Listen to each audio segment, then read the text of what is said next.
Hey there gamers, welcome back to the Board Game Co channel, and this is a preview of Dark Blood. Well, hey there gamers, it's Professor Meg here, and welcome back to the Board Game Co channel. Today we have a preview of Dark Blood. Thank you to MeeplePug for sponsoring this video, and they are also a current Game Found campaign, so you can check out the link down below, and I highly suggest you do so because this is a game that has 4 different factions. They are all very different, unique miniatures, and there's a lot going on in the miniature sense, as well as components that I was pretty impressed with. So just saying, you can check out the link down below, and with that I'm going to jump into Dark Blood. Dark Blood is a game for 1 to 4 players where you are playing against each other, trying to vie for the most blood and then the most victory points or taint possible. Players are going to have 5 rounds to accomplish these goals, so they'll have 5 rounds to be maneuvering around the board, trying to gain different resources as well as take actions at these locations and then defile them, as well as doing different things with the peasants that are there, gaining more cultists, and upgrading their different spell books, which is going to be the majority of the actions that they'll be taking with their cultists. So as I said, players will have 5 rounds to do so, and the first round, no location will be defiled, which is, not exactly destroyed, but it will definitely change and not have a ability any longer. And when you do so, you take the corresponding tile. So in round 2, the first location to be defiled, you'll get 2 points for that, and then going all the way up to 5 points for the last location that is defiled. But that's just one way that players are going to be working toward points in the game. Now, before I explain more about the turns that you'll be taking and the different actions that you'll be able to do, I'm just going to explain a little bit more about how the board is set up. So right now I have the board set up right after the upkeep phase, which is why all of these tokens are here. Normally these tokens would be drawn from a bag, and there are placing rules, and we'll get into that in a second after you guys understand a bit more about the actions that you'll be taking and what happens when a location is defiled. But just know that these tokens come out from the bag every round, so it will change. We also have our unholy favorite track here, which shows priority order. It does change a lot of things, and trust me, you want to be as high up on that track as possible, as well as it will score you victory points at the end of the game. At the end of the game, depending on where you are on this track, you will take the corresponding tile, and that will award you that many points at the end of the game.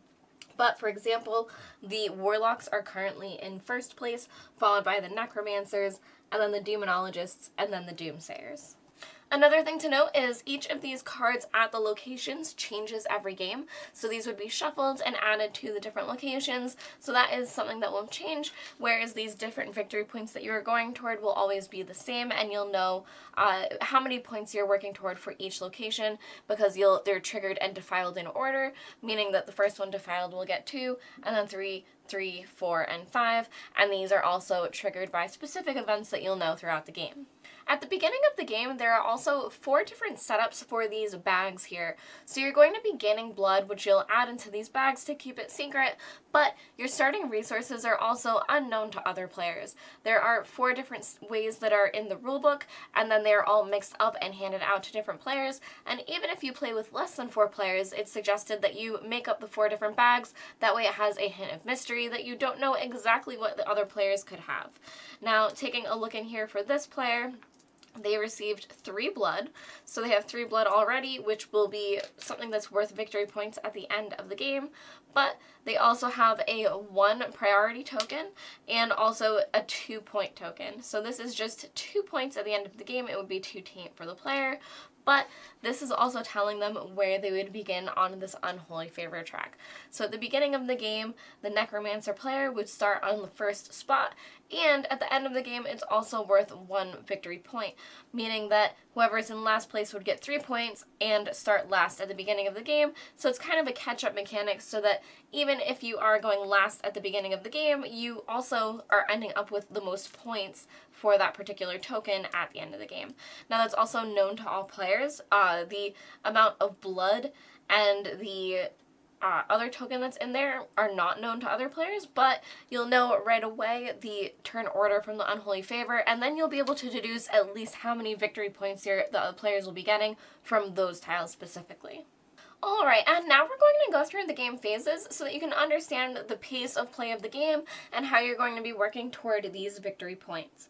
Now during the upkeep phase, as I said, you will draw from the pouch and place these different hexes on each location, But during the placement rules, you will have an ability to put your own tokens into that bag, so you could use your ability to place these tokens in to be drawn in a future round. When that happens, if it's on an area that has not yet been defiled, you would be able to add a token of your sigil to that area. This is the wrong player. We would be adding theirs to the bag, and when this is drawn, they would be able to add it there, and then the token would not be drawn. It would be blank in that spot because this would go back to the player. Now, you are not able to place these on defiled locations, so you would then go on to the next spot. So you can see that these are also randomly shuffled and placed each round, and this is the priority order. So this location would go first, but if it was currently already defiled, then you would go to the next location and place it where applicable. Now, if you get to the point where you are not able to place it at all, because if this is one of the last ones drawn and numbers are already out on the board and certain locations are already defiled, that is when this would be returned to the player, but you would be able to receive a blood for it, which would let you get a bit more ahead in the game because you are not able to place your sigil for control of that area anymore. Similarly, the tile that I moved away from this location earlier is a peasant token. This is what you'll be using to place peasants onto the board. So there are 8 peasants available, and they will be placed at the end of this, but before that, this can have you place additional peasants in this location. So as you can tell from this particular token, it would be 2 peasants. So 2 peasants would be added into this area. But at the end of all of these tokens being placed out, you would then place peasants from the lowest priority place and then going around the board.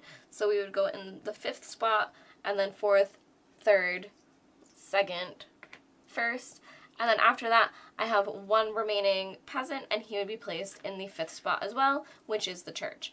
This one does not change priority, it's always the 5th spot and the last spot because it's the church. Now, after all of this setup takes place, players will then be able to place their different cultists. You start with 4 of them available for each team, and you have 4 that are inactive, which you will be able to convert these peasants and summon more cultists, but until you do so, you only have the 4 available. Now, placement is really interesting, where if it is your turn, and again, we're going in turn order here, so actually this player would go first, and in turn order, they would decide where they want to place their cultists. Now, if there aren't any cultists yet on the spot, and you are the first one to place it there, you only place 1 cultist. After that, anyone who would place in this area would place 2 cultists. So this player would be able to place 2 cultists there, but if no one chooses to, then this player could actually be the one to place 2 cultists there. Now, additionally, after there's 2 placed, the next one would need 3 placed to be able to go there. So now if this player decided to join in, they would have to be able to play 3 cultists to the area. Now there is a maximum of 6 cultists to every area, except for the church, which is down here, which can fit as many as possible. Now the church is also special that you can only place 1 at a time, regardless of how many are there. So you're only placing 1, but that is how the placement rules go. After the upkeep phase and the placement phase is the resolve phase.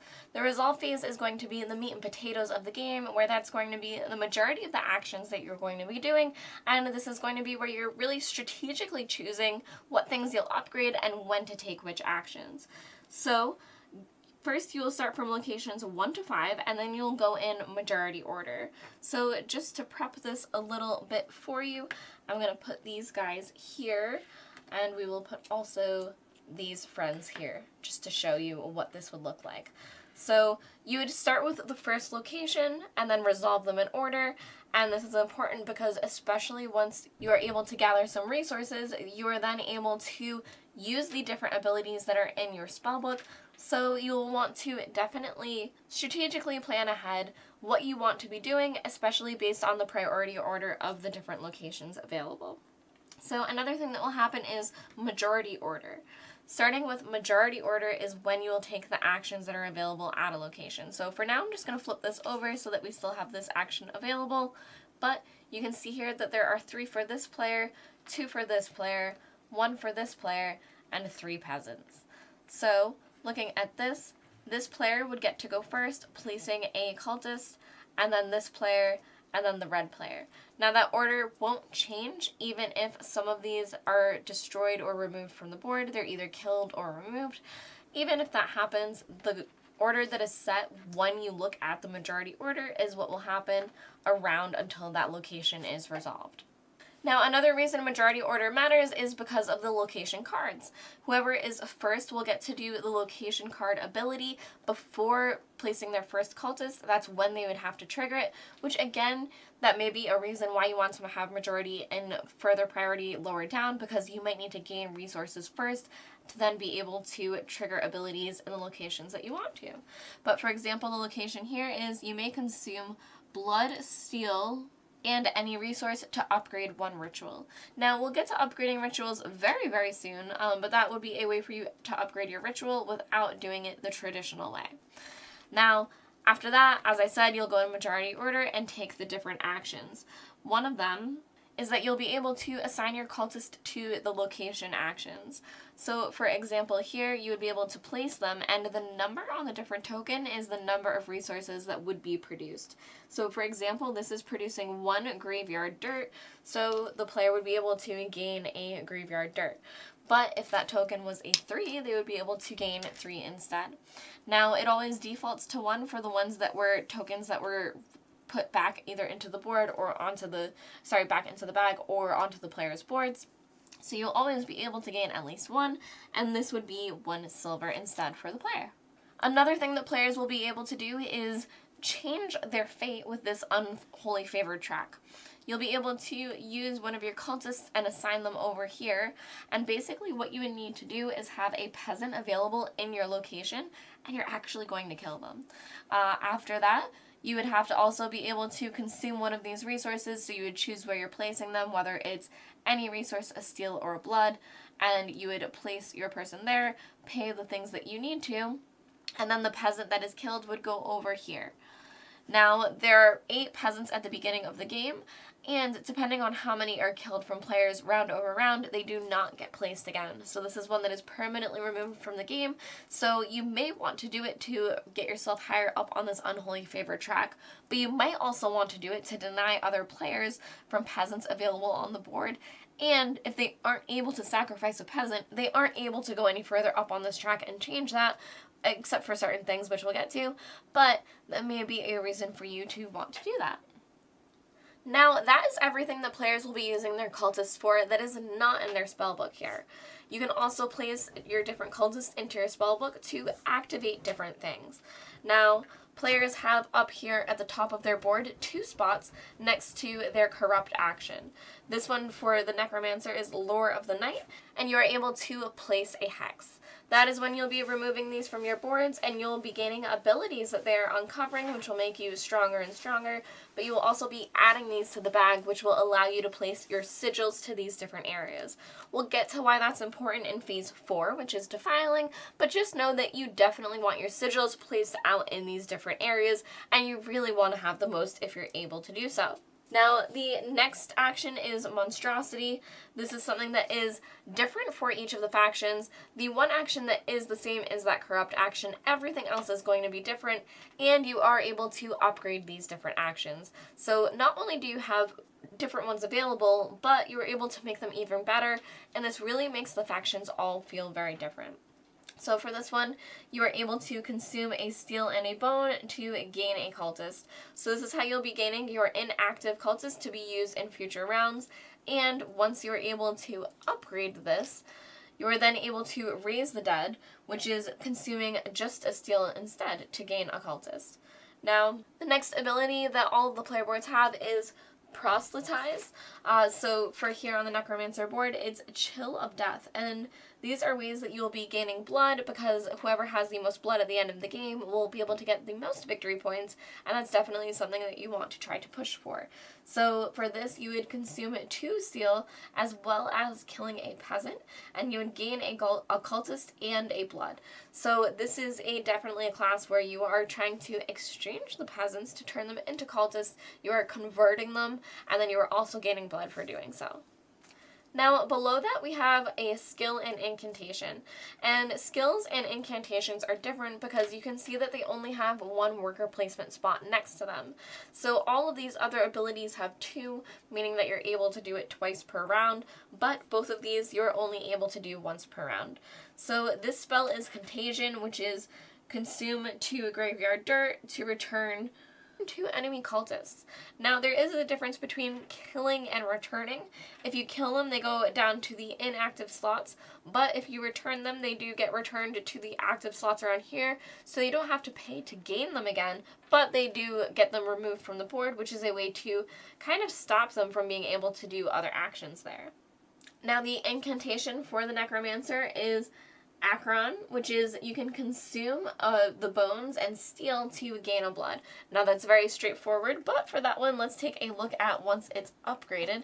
And once you're able to do so, it is now Styx, which is consume a steal to gain 2 blood. That's a very quick way for you to ramp toward the most blood at the end of the game.